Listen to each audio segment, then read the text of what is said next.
Selamat siang. Terima kasih sudah meluangkan waktu untuk melakukan wawancara ini. Jadi wawancara ini saya lakukan untuk memenuhi tugas di demonstrasi kontekstual pengambilan keputusan. Di sini saya akan mengajukan beberapa pertanyaan, melakukan wawancara terkait dengan pengambilan keputusan yang biasa dilakukan selama memimpin di sekolah ini.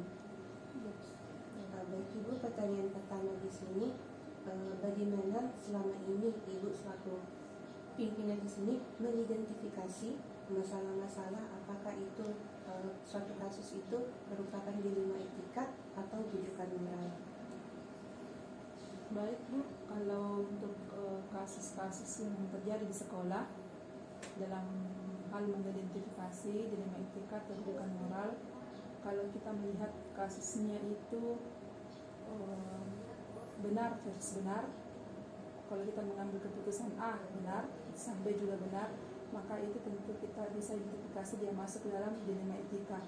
Tapi ketika kita mengambil keputusan benar versus salah, maka tentunya itu adalah rujukan moral.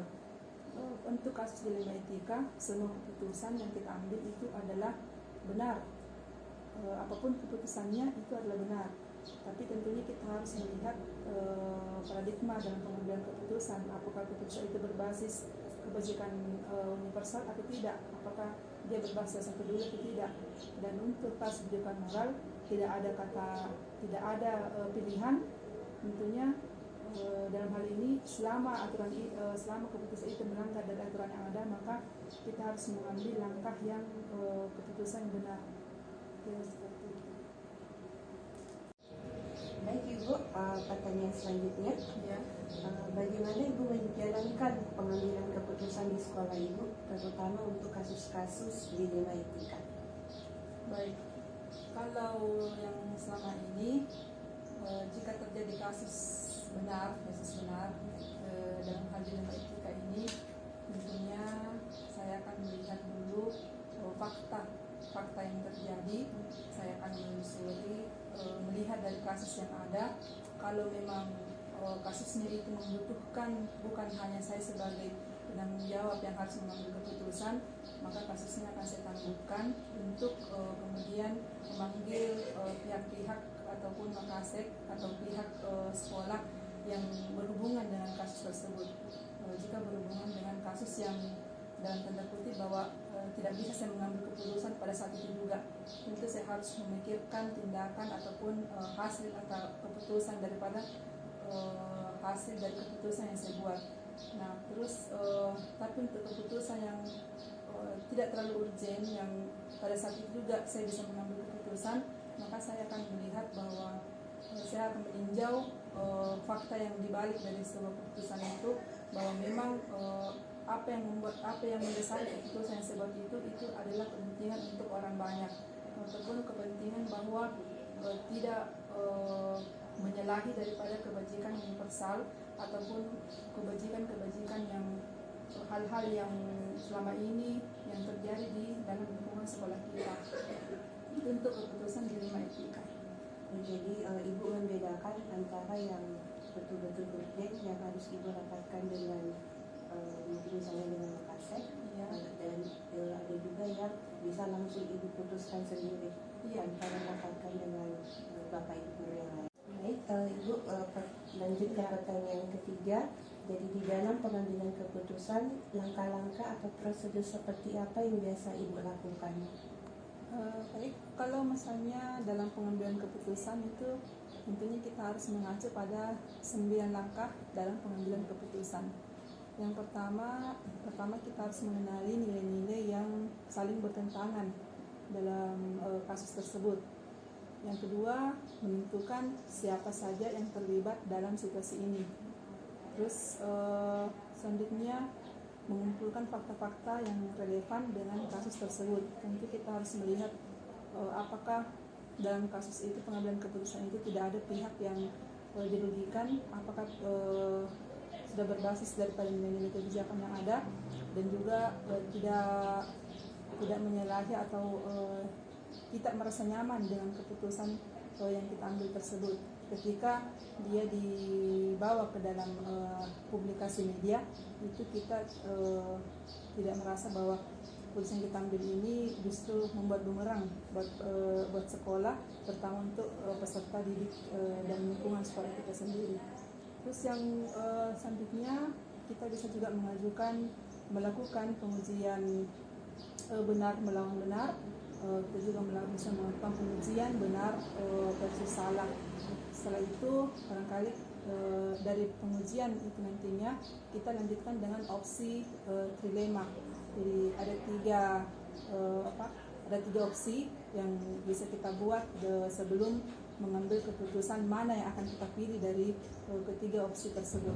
Dan setelah kita mengambil keputusan, tentunya kita akan melakukan refleksi atau melihat kembali apakah keputusan yang kita buat ini betul sudah bernilai sudah betul memuat nilai kebajikan, ataukah justru keputusan yang kita buat ini merugikan dari pihak siswa ataupun tidak berdasar pada nilai kebajikan yang kita ambil.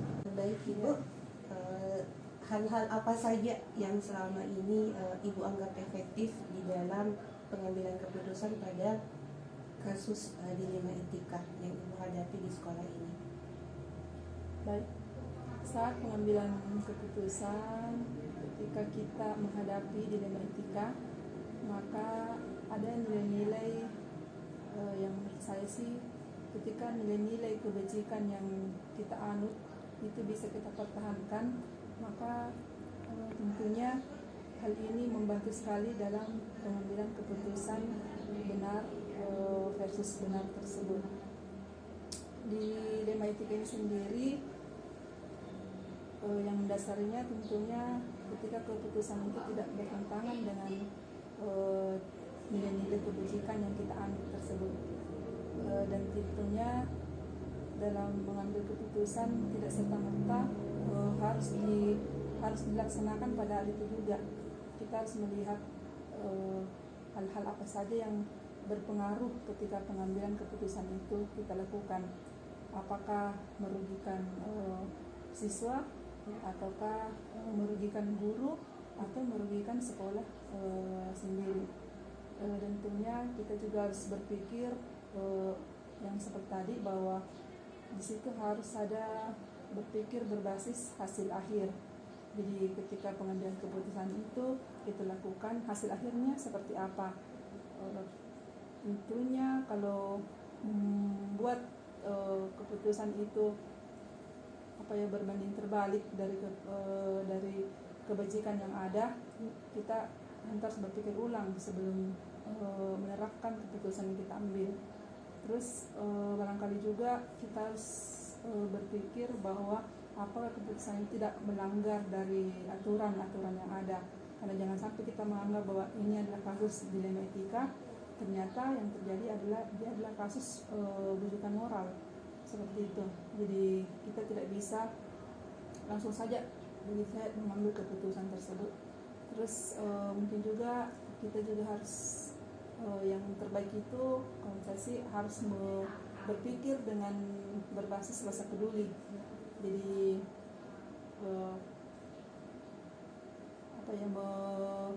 tidak membuat keputusan itu berdasarkan ego kita sendiri, bahwa ketika kita Baik Bu, pertanyaan selanjutnya, ya. Jadi di dalam pengambilan keputusan, hal-hal apa saja yang menjadi tantangan bagi Ibu di dalam pengambilan keputusan selama ini mengenai dilema etika ini? Baik, kalau saya sih dilema etika, tentunya tantangan pasti ada. Terutama pada saat kita akan mengambil keputusan, tentu akan muncul pro dan kontra terhadap keputusan tersebut. Tidak begitu kita mengambil keputusan, tidak semua orang akan mendukung. Pasti akan ada yang mendukung, ada yang tidak. Nah, disitulah tantangan yang ada ini, bagaimana kita bisa menetralisir keadaan, bukan justru memperkeruh. Dan tentunya setelah pengambilan keputusan ini, kita seperti yang saya bilang, kita harus melakukan refleksi kembali. Contoh pada kasus siswa, mungkin kita sudah mengambil keputusan bahwa anak ini susah untuk dibina. Jadi benar ketika kita dan memang jarang masuk belajar, jadi ketika kita guru itu bersama dengan dewan guru sudah mengatakan bahwa dia tidak bisa dilanjutkan di sekolah, dia harus dipindahkan dari sekolah ke sekolah lain, dan itu juga adalah keputusan yang benar karena memang dari aturan sekolah kita yang kita sudah membuat SOP seperti itu. Dan tantangannya adalah ketika anak ini merasa bahwa dia mau berubah, ketika sudah terbit itu keputusan, kemudian si anak melakukan pendekatan yang merubah dirinya dan tetap datang ke sekolah. Itu adalah tantangan yang besar buat kita. Dan setelah berefleksi, mungkin saja dan benar juga ketika kita memberikan kesempatan kepada anak tersebut untuk melakukan perubahan, yang mungkin saja setelah kita melakukan tindakan keputusan tadi yang kita buat sebelumnya bahwa dia harus pindah sekolah, ketika dia ada perubahan bisa saja kita merubah keputusan yang kita ambil. Dan itulah tantangan yang berat buat kita, karena ketika kita mengambil keputusan itu tantangan yang ada pasti ada. Tantangannya dari si pengambil keputusan, kemudian tantangan dari orang-orang berada di sekitar lingkungan kita, dan mungkin saja dari orang tua siswa yang tidak setuju dengan keputusan yang sudah kita buat tersebut. Baik Ibu, pertanyaan yang selanjutnya adalah apakah Ibu memiliki tata krama atau jadwal tertentu untuk menyelesaikan sebuah kasus di Dilema Etika, atau misalnya Ibu langsung suatu kasus langsung menyelesaikan kasus tersebut tanpa atau menggunakan jadwal tertentu? Iya. Jadi ketika saya melihat sebuah kasus, sebenarnya tadi seperti dari awal bahwa saya akan melihat atau meninjau fakta yang ada. Kalau memang kasus tersebut atau masalah tersebut harus selesai pada saat itu juga, maka akan diselesaikan tanpa harus mempertimbangkan hal-hal lainnya. Tapi ketika kasus tersebut adalah kasus yang agak rumit atau memerlukan pemikiran dari beberapa orang, maka saya akan menunda untuk mengambil keputusan. Saya akan menjadwalkan dengan orang-orang yang berkepentingan dalam pengambilan keputusan tersebut. Tapi kalau misalnya keputusannya harus segera diambil dan memang yang saya lakukan itu bisa untuk tidak harus melibatkan orang lain, maka saya akan mengambil keputusan berdasarkan pada hal itu juga, pada saat itu juga. Jadi pada intinya melihat dari kasus yang terjadi.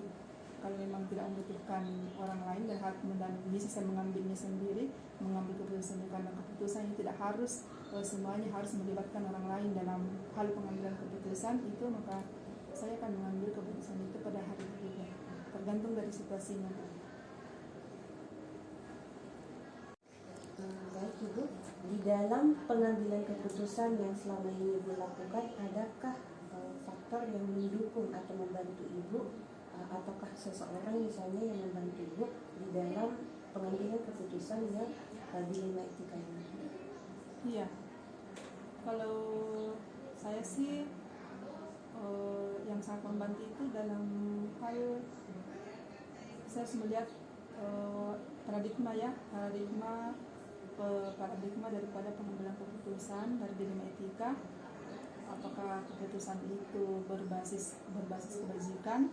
Yang kedua, bagaimana hasil akhir daripada keputusan tersebut? Yang ketiga, refleksi dari keputusan yang saya buat. Dan tentunya hal ini juga tidak terlepas dari 9 langkah. Jadi ketika ada masalah, saya akan melihat 9 langkah pengambilan keputusan. Jadi pada saat memang keputusan ini ada dilema etika, maka yang saya lakukan itu benar harus benar. Tapi ketika saya sedang menguji dan dalamnya ada satu poin yang memang tidak sesuai atau melanggar daripada, tidak sesuai dengan hati nurani misalnya, atau melanggar daripada aturan yang ada, maka itu otomatis dia adalah bujukan moral, dan itu harus mengambil keputusan yang benar. Jadi dalam dilema etika ini tentunya seperti tadi itu faktor-faktor yang sangat mendukung, hal-hal yang bisa saya lakukan sebelum mengambil keputusan tersebut. Dan tentu juga dalam keputusan yang kasus yang harus melibatkan beberapa orang, tentunya itu yang paling menentukan adalah dari orang-orang terdekat saya, terutama dari Wakasek. Itu bisa saya merembukkan dengan mereka seperti apa keputusan saya akan kita ambil nantinya. Kira seperti itu. Baik, pertanyaan terakhir Ibu, dari semua hal yang telah Ibu sampaikan, pembelajaran apa yang bisa Ibu ambil atau Ibu petik dari pengalaman pengambilan keputusan tentang dilema etika ini? Ya, tentunya banyak hal yang bisa kita pelajari, banyak hal yang bisa kita petik dari setiap pengambilan keputusan yang telah kita lakukan. Bahwa setiap pengambilan keputusan ini tentunya tidak semudah kita membalikkan telapak tangan dalam mengambil keputusan. Dan jika keputusan yang kita buat ini adalah mungkin keputusan dalam tanda kutip salah dalam pengambilan keputusan, itu menjadi pengalaman tersendiri buat kita, pengalaman tersendiri buat saya pribadi, terutama ketika saya salah dalam mengambil keputusan, maka keputusan yang akan untuk kasus-kasus berikutnya itu tentunya saya akan meninjau kembali dan melihat kembali bahwa saya pernah pengalaman saya pernah mendapatkan kasus seperti ini. Dulu saya mengambil keputusan A, ternyata itu salah. Mungkin saya bisa merubah keputusan yang telah saya lakukan itu. Dan tentunya tidak terlepas daripada nilai-nilai kebajikan, bahwa ketika mengambil keputusan ini kita harus melihat bahwa apakah ini tidak merugikan diri kita, tidak merugikan orang lain, tidak merugikan siswa, ataukah keputusan ini berpihak, tentunya harus selalu berpihak kepada murid, dan tidak menyalahi dari aturan-aturan yang memang sudah ada. Dan kalau memang sudah dalam kasus kebijakan moral, maka keputusan itu harus yang benar yang kita ambil. Dan untuk saya sendiri, pengalaman dalam pengambilan keputusan itu kita bisa belajar dari pengalaman-pengalaman yang sudah kita lewati untuk perbaikan-perbaikan yang akan datang, atau perbaikan yang akan datang atau selanjutnya. Dan terima kasih Ibu telah meluangkan waktu untuk melakukan wawancara ini. Sekali lagi terima kasih atas waktu dan jawaban-jawabannya Ibu. Saya ucapkan terima kasih. Sekian. Assalamualaikum warahmatullahi wabarakatuh. Waalaikumsalam warahmatullahi wabarakatuh. Baik, bismillahirrahmanirrahim. Assalamualaikum warahmatullahi wabarakatuh. Waalaikumsalam warahmatullahi wabarakatuh.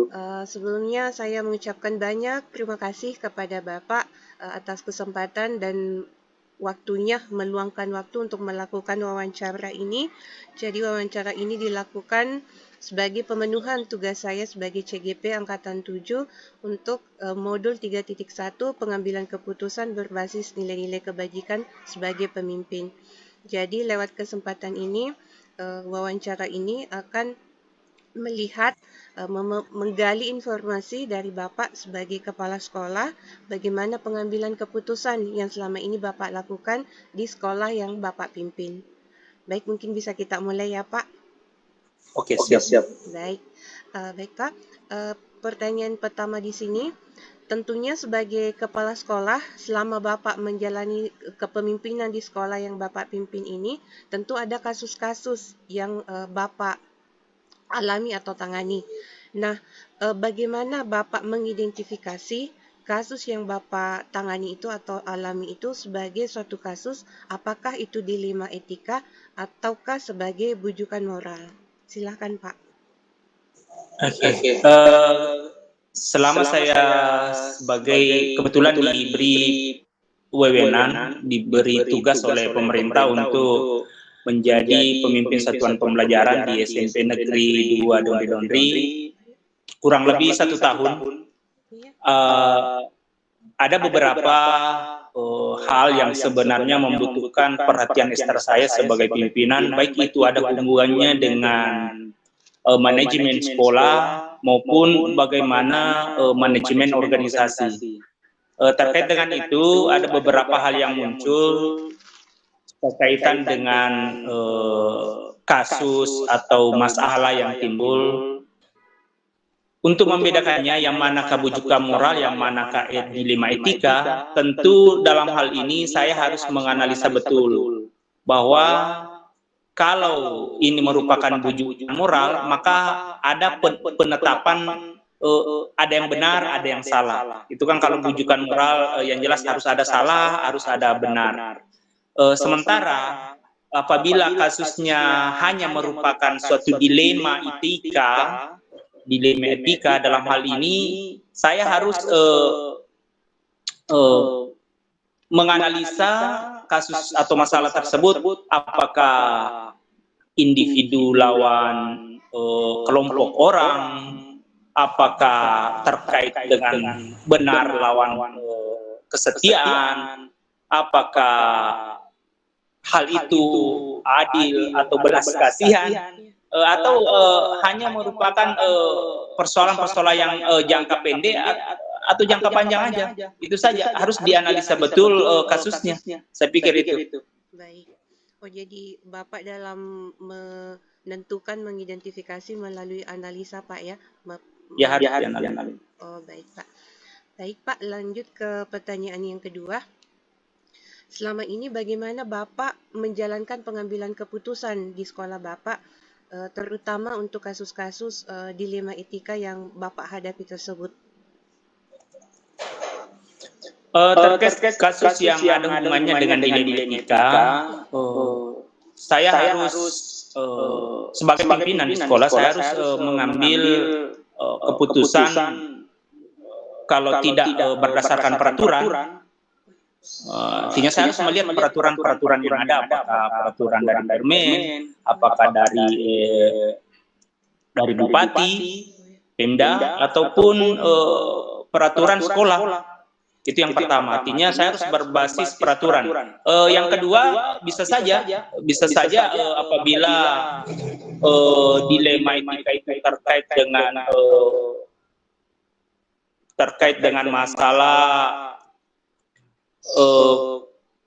keadilan atau belas kasihan, maka saya harus mengambil keputusan dengan prinsip care, peduli, rasa peduli. Tetap harus dianalisa kasusnya. Tapi yang jelas saya harus mengambil keputusan apakah berdasarkan aturan atau berdasarkan rasa peduli, tergantung ini tadi kasusnya. Saya harus pertimbangkan kasusnya, dia masuk di 5 etika yang mana. Oke, saya pikir itu. Baik, Pak. Baik, pertanyaan yang selanjutnya, di dalam pengambilan keputusan yang Bapak lakukan selama ini di dalam mengambil suatu keputusan, langkah-langkah atau prosedur seperti apa yang biasa Bapak lakukan untuk menetapkan atau mengambil suatu keputusan itu? Langkah-langkah yang saya biasanya lakukan di sekolah, yang pertama pasti saya harus kenali dulu kasus. Saya harus tahu dulu kasusnya yang pertama. Saya tidak boleh langsung menjudge dia salah, kamu benar, ini masuk dilema ini. Saya harus pelajari dulu kasusnya yang pertama. Kemudian saya harus lihat dulu di kasus ini siapa sih yang terlibat. Siapa yang terlibat? Apakah siswa misalnya, apakah guru, apakah cuma persoalan pribadi guru atau persoalan pribadi dari siswa, atau antar orang per orang. Setelah itu saya pasti nanya-nanya, saya mungkin nanya ke Wakasek, tanya ke wakil guru, atau tanya ke siswa misalnya kalau memang perlu kan. Selanjutnya setelah saya dapatkan informasi dari teman atau Wakasek atau ini fakta-fakta yang saya dapat, saya harus menganalisa kembali. Oh, yang mana kira-kira yang kalau ini kita ambil dia hubungannya dengan apa kira-kira? Apakah ada aturan dilanggar atau adakah misalnya terkait dengan kalau aturan ini saya ambil, atau sorry maaf, kalau keputusan ini saya ambil, apakah ada dampaknya? Apakah ada dampaknya bagi saya atau terutama sekolah, bahwa pengambilan keputusan ini dicermati oleh LSM, malah ditulis di koran misalnya, ternyata keputusannya ini, saya harus tahu ini, saya harus uji. Kemudian setelah itu saya harus membuat analisa yang mana benar, yang mana salah, tetap harus mana benar, mana salah. Kemudian setelah itu saya akan mengambil keputusan dengan secara, kalau memang diperlukan saya mengadakan rapat, saya akan mengadakan rapat, apakah rapatnya kecil antara saya dengan Wakasek atau dengan pembina urusan, atau kalau memang diperlukan ya ada rapat Dewan Guru untuk mengambil keputusan. Setelah itu dari keputusan bersama ini kita bisa merefleksi, oh ternyata memang keputusan kita ini benar atau salah. Saya pikir. Jadi ada langkah-langkah tertentu ternyata yang sistematis yang Bapak tempuh untuk pengambilan keputusan ini. Baik. Iya, tidak boleh kita juga. Baik. Baik Pak, lanjut ke pertanyaan yang kelima. Maaf ya, pertanyaan yang keempat. Hal-hal apa saja yang selama ini Bapak anggap efektif di dalam pengambilan keputusan pada kasus-kasus yang di 5 etika yang terjadi di sekolah Bapak? Kalau menurut saya yang paling efektif untuk mengambil keputusan, yang pertama pasti kita harus mengambil langkahnya sesuai dengan koridor. Saya harus berpedoman kepada aturan, saya harus rule based thinking, pasti itu yang pertama. Kemudian yang kedua, saya pasti akan mengedepankan nilai-nilai moral. Saya akan mengedepankan nilai-nilai moral etika dalam pengambilan keputusan. Kemudian saya harus menghindari sedikit mungkin ada hal-hal atau yang merugikan, baik itu yang berperilaku maupun yang menjadi korban. Saya harus menghindari sedemikian rupa hal-hal. Kemudian yang mungkin yang perlu, yang harus kita pertimbangkan adalah rasa keadilan. Harus ada rasa keadilan. Baik, menarik sekali Pak, yang ini menghindari sebisa mungkin ada yang jadi korban. Ini jadi garis besarnya, pembelajaran besar bagi saya ini. Baik, lanjut ke pertanyaan yang kelima Bapak. Hal-hal apa saja yang selama ini merupakan tantangan di dalam pengambilan keputusan pada kasus-kasus dilema etika yang ini yang Bapak alami, yang Bapak rasakan sebagai tantangannya? Tantangan yang paling adalah pasti kita bagaimana mengidentifikasi masalah. Ini yang paling pertama, yaitu kita harus mengidentifikasi, ini yang tantangannya. Kita harus bedakan betul apakah ini rujukan moral, apakah ini dilema etika, itu di situ tantangannya. Kemudian kalau sudah jelas ini, kalau sudah bisa menganalisa ini dengan baik, saya pikir kita tinggal kita prinsip dalam mengambil keputusannya apa. Ya, kalau saya tadi ya tetap itu tadi, saya harus rule based thinking, saya kemudian care based thinking. Setelah itu yang jelas saya tetap mengedepankan aturan, kemudian masuk ke rasa.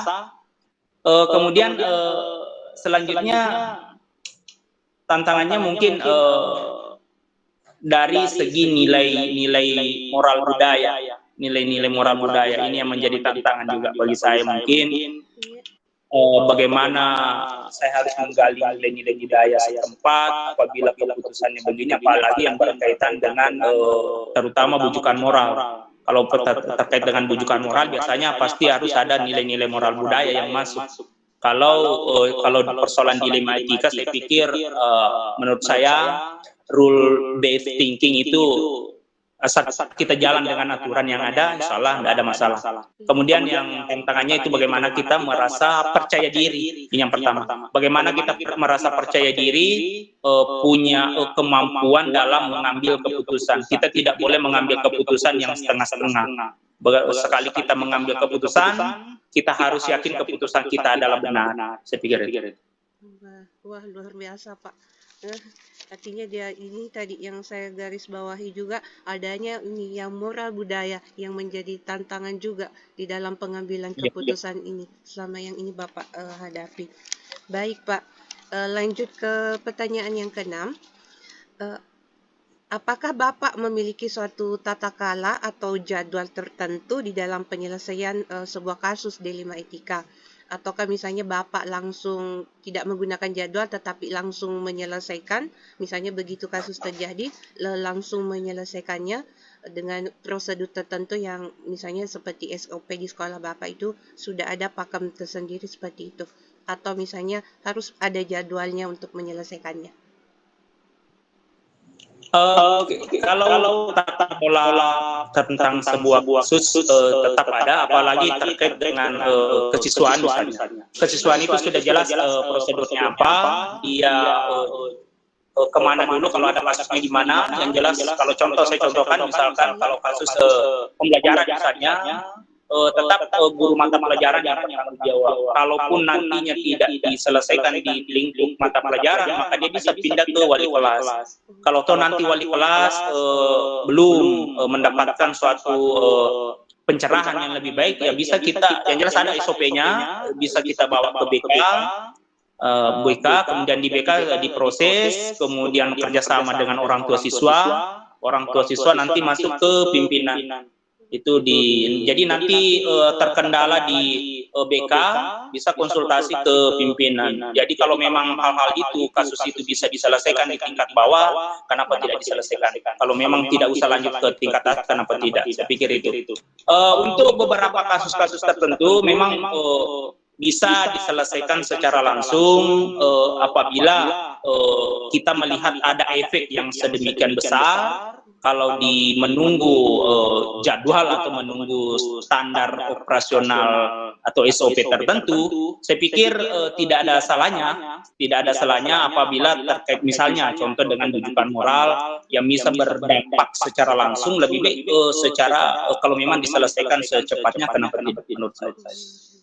Jadi artinya berjenjang ya Pak, kalau memang bisa langsung diselesaikan, Bapak akan menyelesaikan pada saat itu tanpa menunggu jadwal ini. Baik. Iya. Baik Pak. Lanjut ke pertanyaan yang ini selanjutnya. Di dalam pengambilan keputusan Bapak dalam mengambil keputusan selama ini di sekolah yang Bapak pimpin ini, adakah seseorang atau faktor-faktor yang memudahkan Bapak di dalam mengambil suatu keputusan? Seseorang yang mungkin sering membantu atau faktor yang memudahkan? Kalau masalah membantu dalam menyelesaikan kasus, saya pikir di beberapa kasus mungkin kita bisa libatkan seseorang, tetapi yang jelas pengambilan keputusan itu tetap kepada kita sebagai pimpinan, kepada diri pribadi. Adapun masukan atau fakta-fakta yang kita cari bisa kita minta seseorang. Tapi di beberapa kasus tertentu, terutama yang ada kaitannya dengan nilai moral budaya, pasti kita mengharapkan apakah tokoh masyarakat atau apakah tokoh-tokoh panutan bisa menjadi tempat kita untuk meminta pertimbangan-pertimbangan untuk mengambil suatu keputusan. Juga hal lain adalah bisa kita minta arahan-arahan dari pimpinan kita yang lebih tinggi, apakah macam kepala dinas atau sejajarnya. Saya pikir itu. Seperti itu. Baik Pak, ini pertanyaan yang terakhir. Dari semua yang telah Bapak sampaikan, pembelajaran apa yang dapat Bapak petik dari pengalaman-pengalaman yang Bapak telah dapatkan dalam pengambilan keputusan mengenai dilema etika yang mungkin bisa dibagikan kepada kami sebagai CGP? Menurut saya, kasus atau masalah itu tidak harus kita hindari. Tapi kasus atau masalah itu harus diselesaikan. Karena kalau kita hindari, masalahnya tidak selesai menurut saya. Cuman kembali ke kita bahwa dalam mengambil suatu keputusan, kita yang pertama hindari tergesa-gesa.